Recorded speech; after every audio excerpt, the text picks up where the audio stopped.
The Texas Classic Futurity and Derby coverage on StallionEsearch.com is brought to you by one of the leading sires standing in the state of Texas, Tempting Dash, standing at Granada Farms in Wheelock, Texas. And hello again, everyone. I'm Greg Thompson of StallionEsearch.com. This preview of the $1.1 million Futurity is brought to you by Tempting Dash, standing at Granada Farms. On this preview, we thought we'd go into a storyline going into the Texas Classic Futurity. Now, some of the top jockeys in the world have some of the most difficult decisions to make in all of quarter horse racing, as well as in thoroughbred racing. It's which horse to ride in the finals or in a big Grade 1 race. World champion jockey Ricky Ramirez not only had that decision to make in the Ruidoso Futurity, the Rainbow, and the All-American Futurity this summer at Ruidoso, he's faced with that tough decision going into the Texas Classic Futurity as he qualified the fastest qualifier as well as the 8th fastest qualifier, which just so happens to be the All-American Futurity. Winner.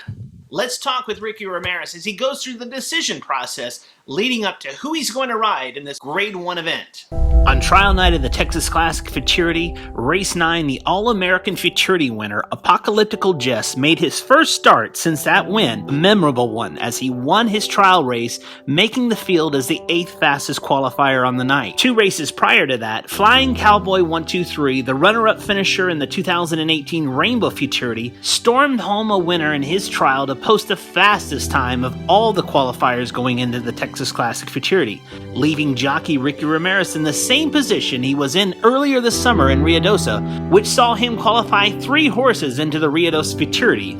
Ultimately, he rode Just Famous to a second-place finish behind the horse that he opted not to ride in the finals, Blue Corazon.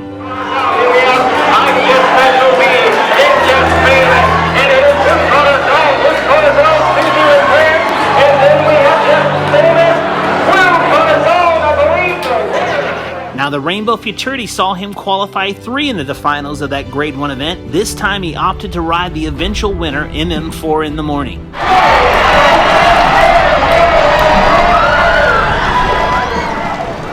Fast forward to the All-American Futurity, which was no different, with Ramirez qualifying 3 going into the finals, opting to stay on the Rainbow Futurity winner, only to finish 5th, aboard him, with the horse that he opted not to ride, Apocalyptical Jess, running down the lane with Raul Ramirez in the irons to capture the 2018 running of the All-American Futurity. Now the jockey faces the same scenario. 2 horses qualifying into the finals of the Texas Classic Futurity, a $1.1 million event, and he must choose one. Well, I've had a very good summer. I was blessed to have multiple qualifiers in these futurities.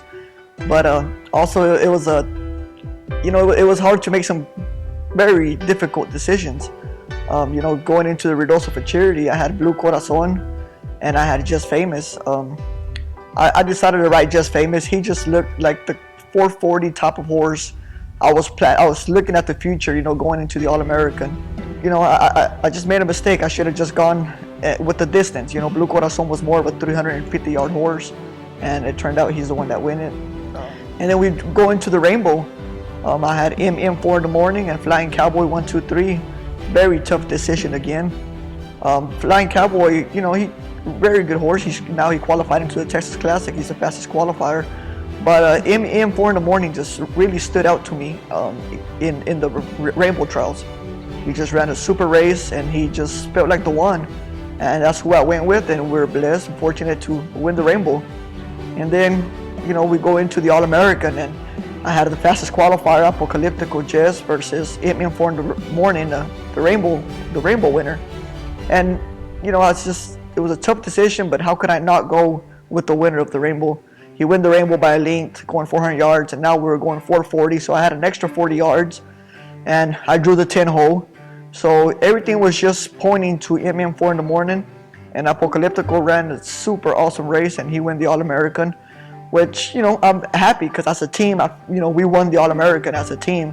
But as a jockey, I want to win the All-American. I want to have my name in the record book. So it bothered me a tad, that I wasn't the one on the horse. But overall, as a team, I was, very happy that we win. The success that we had this summer, it just seemed to have followed us over here to Lone Star. And, we're just fortunate again to qualify 2 for the Texas Classic. We got a Flying Cowboy 123, has the fastest qualifier, and Apocalyptico Jess, which win the All-American. So again, it put me in a very tough situation.